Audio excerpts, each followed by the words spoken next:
I was just a divorce delivery driver dropping off a package when an old man I'd never met took one look at me and started to cry. What he told me next about my grandfather's secret from the Korean War would rewrite everything I thought I knew about my family and why we'd spent decades clawing our way through poverty when we were never meant to. My name is Elias Grant, and if you told me 6 months ago that I'd be wearing a brown uniform instead of a tailored suit, I would have laughed until my ribs ached. But life has a way of stripping you bare, of reminding you that pride is just a temporary disguise for fragility. At 38, I thought I had it figured out.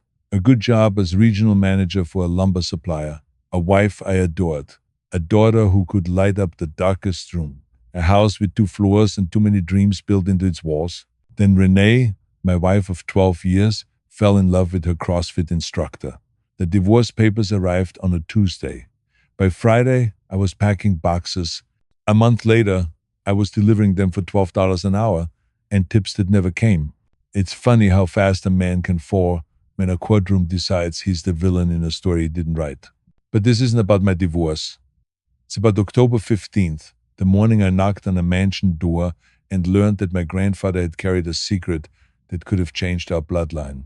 The man who answered was Holland Wexler, 89 years old, draped in a cashmere cardigan that probably cost more than my monthly rent. His pale eyes widened the moment he saw me.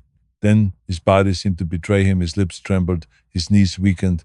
"You're Grant, aren't you?"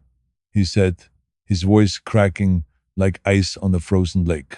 When I nodded, tears streaked down the man's weathered cheeks. A stranger, rich, trembling, broken, was crying at the sight of me. Not for who I was, but for who I looked like. My grandfather, Colin Grant, dead, 16 years now, but suddenly alive again in my face. What happened after that moment revealed why the Grants had lived paycheck to paycheck for 3 generations, when we should have been building empires. Why my grandfather, a decorated Korean War veteran, never spoke about his service, except on nights when bourbon loosened the ghosts in his throat. Holland Wexler had been searching for my family for 70 years. He'd hired investigators, combed through military files, chased bloodlines across continents. He was trying to repay a debt my grandfather had refused to admit even existed. It began on a frozen hillside in Korea, where my grandfather carried a 19-year-old private 2 miles through enemy fire, 3 bullets tearing through him along the way, and not once did he consider letting go. That morning had started like any other. My alarm shrieked at 5:30 inside my cramped apartment above Uncle Raymond's garage. The shower hissed over cracked tiles. My instant coffee tasted like burnt regret. My delivery uniform still reeked of yesterday's sweat no matter how many times I washed it. My daughter, Lila, had called the night before. She wanted me at her school play. I told her I couldn't make it again. The first 20 stops that morning were the usual blur of doorsteps and fake smiles. Then my route led me into Northbrook Hills, where the air smelled richer and my self-pity grew heavier. Every mansion I passed whispered the same truth. Once, I belonged to this kind of life. Now I only deliver to it. The GPS guided me through streets named after English counties, Devonshire, Canterbury, Willow Rest. Rich people love naming their streets after places they'll never actually visit. Then came the Wexler Estate, 1847 Willowcrest Drive. Iron gates taller than ambition itself. The package in my hand was small, maybe a book, ordinary. But fate has a habit of hiding inside brown paper and barcodes. I pressed the intercom, said my name, and watched as the gates opened not just to a mansion, but to the beginning of a reckoning 70 years overdue. The driveway wound through gardens so manicured they felt unreal, each blossom arranged by hands that probably knew the Latin for every petal. The house itself wasn't just large, it was intentional. All glass and geometry, drinking in the morning light like it belonged to it. Standing on that marble porch, I had no idea that behind that door waited the man whose story was tangled with mine before I was even born. No idea that my grandfather's greatest act of heroism came with a reward he'd refused to take. I was just Elias Grant, a delivery driver trying to survive another shift, not someone destined to reopen a wound 70 years old. Then Holland Wexler opened the door, and my life split in two, before and after. Life after divorce feels like learning to walk barefoot on broken glass. 6 months ago, I was a regional manager for a lumber company, standing tall in pressed shirts and polished shoes. Now, I wore a brown uniform and shoes with worn-out soles. $12 an hour, tips that rarely showed, pride traded for rent money. The divorce took everything, the house, the savings, the version of myself I once liked. Renee got custody of our daughter Lila, rightfully so. The court said because stability mattered more than love. I saw her every other weekend in my apartment, above Uncle Raymond's garage, a place so small I could stretch my arms and touch both walls.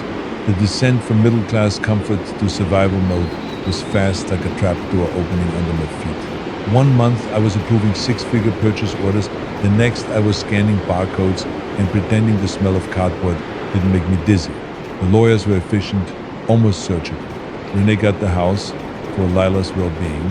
She got alimony because she'd sacrificed her career, though her job at the yoga studio had always been more hobby than hardship. I got to fund their comfort while sleeping above an oil-stained driveway and calling it home. Uncle Raymond had offered the apartment out of pity. Just until you find your footing, he'd said. But we both knew my footing was somewhere beneath the rubble of what used to be my life. He ran an auto shop, lived in a main house with Aunt Darlene and their two boys, good people, though every dinner invitation carried the quiet weight of charity. 2 weeks after the divorce, the lumber company restructured. That's corporate code for we don't want your baggage. I lost the job, the title, the illusion that hard work was armor. Every morning, I loaded the van, wondering what my grandfather Colin would think if he could see me now. He'd raised me after my parents died, a drunk driver, a red light, a phone call with shattered childhood. I was 8, he was 62. And somehow, he became both anchor and compass. Grants don't quit, he used to say, those calloused hands gripping my shoulders. We bend, we don't break. He lived the truth. 40 years at the rail yard. Never missed a shift. Never complained about the pain twisting his hands or the ache bending his spine. Our house on the south side wasn't much paint peeling, floors groaning, but it was a fortress built from faith and quiet strength. He passed when I was 22, just weeks after I became the first grant to graduate college. The cancer moved fast, 6 weeks from diagnosis to goodbye. All he left behind was a shoebox filled with medals, a folded flag, and a few half-told stories about Korea that surfaced only when the bourbon bottle ran low. War is not like the movies, he'd told me once, staring at something far beyond the room. Heroes don't feel like heroes. They just feel lucky to come home. I never realized how literal those words were until that morning on Willowcrest Drive, when a stranger looked into my face and saw the ghost of the man who saved his life. The morning of October 15th began like any other. 43 packages, one tired man, and a route mapped with mathematical cruelty. My scanner didn't care about my exhaustion, it cared about efficiency. Every mile, every pause, every drop of fuel was accounted for. Most of my deliveries that day were bound for Northbrook Hills, where homes rose like monuments to excess. I used to avoid those neighborhoods. Seeing how the other half lived was like reopening a wound that never healed. Renee's law firm partners lived there, the ones who sent their kids to private schools and spent weekends on yachts. So did the orthopedic surgeon she dated before me, the man her mother still called the one that got away. But that morning, there was no avoiding it. The routes were computer assigned. Deviate, and you got written up. So I swallowed the bitterness and read the address for my 38th stop, 1847 Willowcrest Drive, the Wexler Estate. The name meant nothing to me then, just another mansion belonging to someone who never worried about rent or running out of gas. The package was small, light, probably a book or papers worth more than my paycheck. The October sun was already too hot, gluing my uniform to my back as I drove through streets lined with manicured perfection. With every turn, the lawns got greener, the cars sleeker, the air thicker with the scent of wealth. By the time I reached Northbrook Hills, it felt like another world, a place where people measured time in dividends instead of days. The Wexler mansion waited behind iron gates that opened at the touch of a button, silent and smooth, like wealth itself. The driveway curved through gardens that could have belonged in a museum, each flower placed like part of a painting. The path wound up to a home so grand it seemed to hum with its own gravity. As I climbed the marble steps, I noticed my hands were smeared with dust and sweat from the morning's labor. I wiped them against my uniform, but the stains only spread. The door towered before me, solid mahogany, brass fixtures gleaming as if polished by sunlight itself. I pressed the doorbell, and a chime echoed inside, soft, melodic, almost orchestral. Waiting there, I tried not to stare at the fountain spilling over marble tears, or the hedge cut so perfectly it looked painted. This kind of wealth could make a man angry if he thought about it too long, so I tried not to think at all.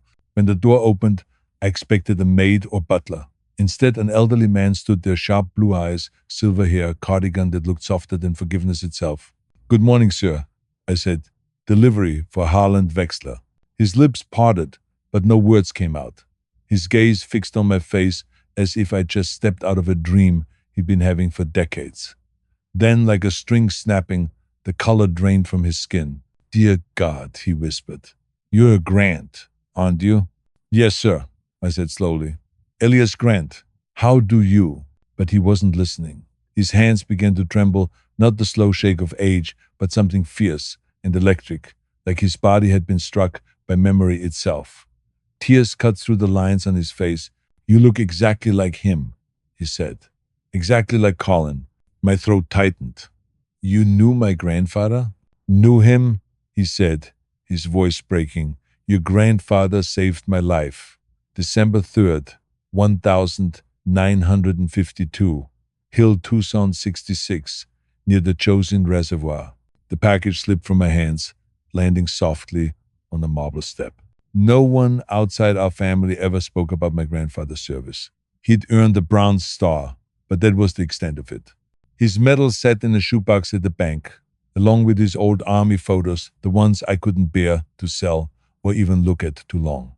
"Mr. Wexler, I think you might be mistaken," I said, forcing a polite smile. He shook his head, still trembling. "No mistake.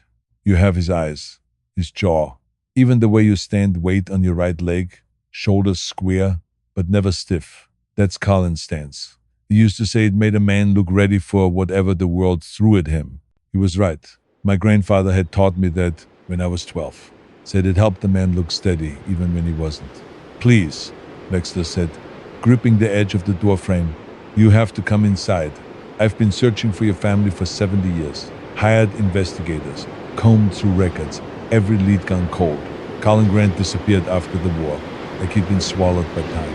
"Sir, I'm on the clock," I said carefully. "They track every stop by GPS. If I stay too long, I'll get written up." "I'll call your supervisor," he said urgently. "Tell them there's been a medical emergency. Please, son. I'm 89 years old. I might not get another chance." "Another chance for what?" He looked at me, eyes shining with something between grief and gratitude. "To repay a debt that's haunted me every day since that winter in Korea," he whispered. "To keep a promise I made on a hill of ice and blood." I didn't know why, but something in his voice, something raw and unfinished, made me step forward. Because when a man cries over a name you thought the world forgot, you listen. His tears were real. The desperation in his voice was real. And something deep in my gut, the same instinct that once warned me before my world collapsed, told me this moment mattered more than any schedule, any paycheck, any rule. "I could lose my job," I said quietly. "I'll make sure you don't," he replied, his voice trembling but firm. "I own shares in your delivery company. Bought them 20 years ago, hoping one day a grant might show up in the employee database." I blinked. "You bought company shares just to find my grandfather?" "I would have bought entire corporations if I thought it would help," Harlan said, his voice thick with memory. "You don't understand yet, but you will. Your grandfather didn't just save my life, Elias. He saved everything I would become, every child I would have, every good thing I ever did.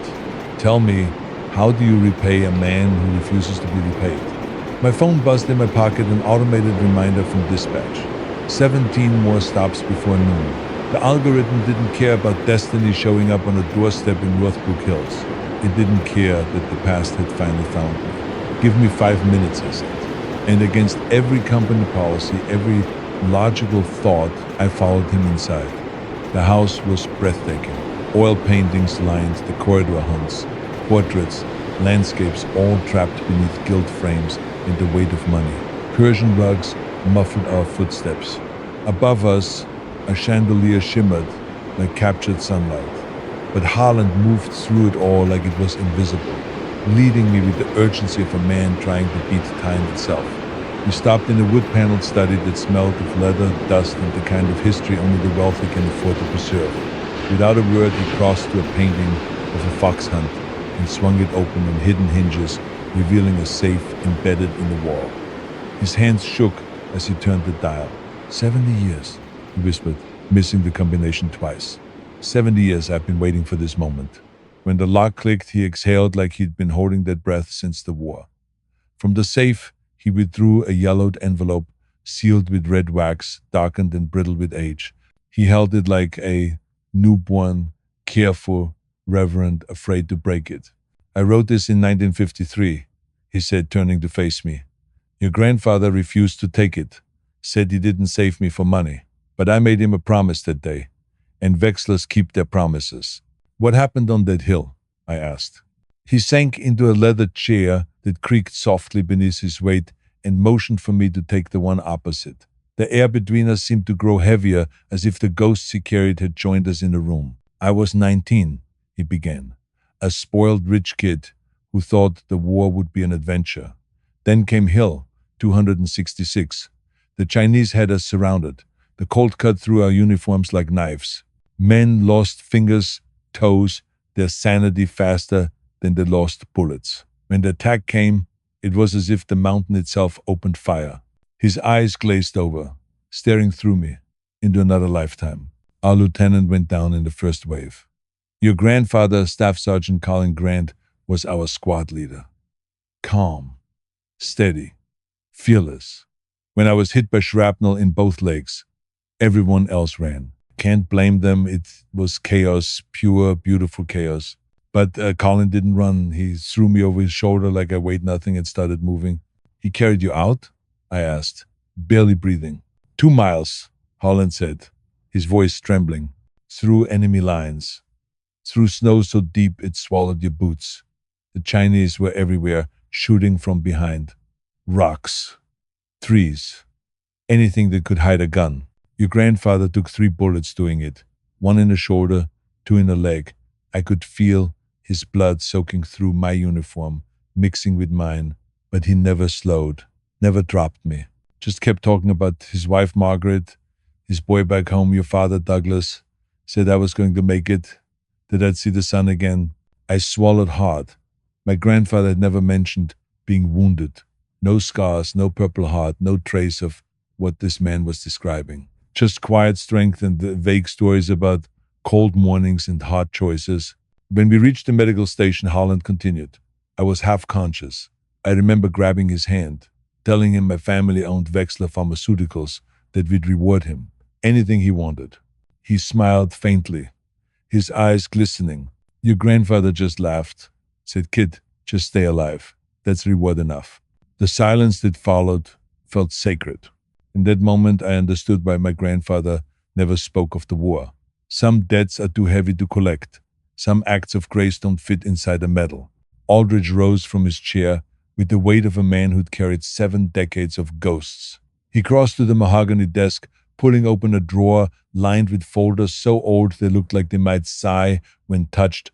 After the war, he began, voice gravel and regret. My father wanted to repay your grandfather. We'd built our fortune supplying the military morphine, field dressings, splints. He said, any man who'd carry his wounded son through hell itself deserved to live like a king. He laid the folder before me, dust rising in the golden light from the tall windows. But your grandfather, he vanished. No address, no records. The military said he was discharged and left it at that. Why, I asked. Why wouldn't he want to be found? Aldridge smiled faintly, the kind of smile that doesn't reach the eyes. Pride, maybe. Or maybe he just wanted to leave the war buried where it belonged. But my father, he was as relentless as I've been. He created a trust fund in 1953, $10,000, to sit untouched until a Thompson claimed it. It's been sleeping ever since. Only our lawyers and a few bankers ever knew. He passed me the envelope. It was heavier than it looked, sealed with dark wax cracked by time. Why keep looking all this time? I asked. He stared at the floor for a long moment before answering. Because I got to live, son. I came home. I went to college. I married the woman I loved. I built a company. I watched my children grow. My grandchildren take their first steps. 70 years of laughter, loss, joy. Every bit of it borrowed from a man who refused to let me die on that hill. How do you ever stop owing someone for that? I broke the seal.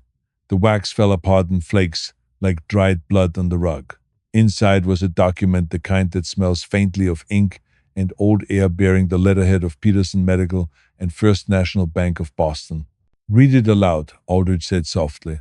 My voice felt too small for the moment. This trust, established the 15th of January 1953, in gratitude for Staff Sergeant Samuel Calloway's heroism in saving Aldrich James Peterson III, shall remain in perpetuity until claimed by Sergeant Calloway or his direct descendants. Initial deposit, the $10. I blinked. $10,000. In 1953, he smiled again, the tired, genuine kind. Keep reading.